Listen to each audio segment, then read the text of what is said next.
Over the last number of years, I've worked with literally hundreds of salon owners and managers, and I see the same mistakes in all the salons I go to. Do any of these apply to you? The most common mistake I find is not planning your day. Most of us are so busy looking after our clients, looking after our staff, that we forget to actually stop and think and plan the day so that we prioritise all the tasks involved in running a successful salon.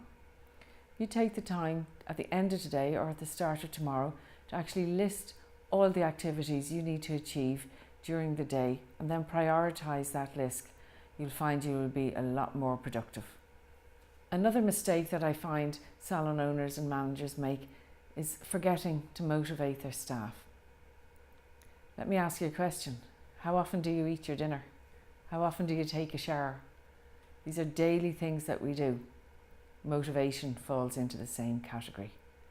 Motivation doesn't last.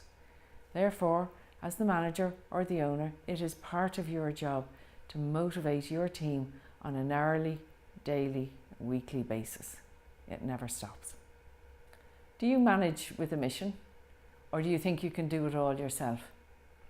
None of us can do it all ourselves. We need help.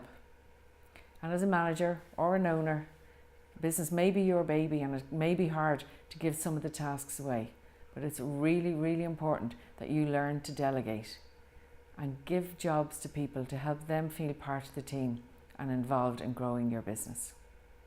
Did you know that trusting the people around you, providing you have a good solid team, actually brings out the best in people and helps them to develop in the role that you've given them? So do your team know that you really, really trust them? And it's okay if people make mistakes. That's how we learn. So bring your team along and help them to grow and trust them to do the jobs that you delegate to them. How do you handle interruptions? With the best planned day in the world, you're still going to be interrupted either by the phone, clients, staff members wanting your time and wanting your attention. It's only so many hours in the day and you can't be available for everybody all the time. So do you manage interruptions properly? When planning your day, allow a little bit of time for these unexpected interruptions, but don't let it ruin your day. Do you have a paperwork pile-up? Because most of the business owners and managers I meet do. Desks that they can't even see or haven't seen for months because there's so much paperwork backed up and piled up.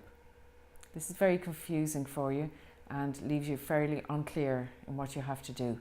So get to the bottom of that paperwork pile up and don't let it pile up again.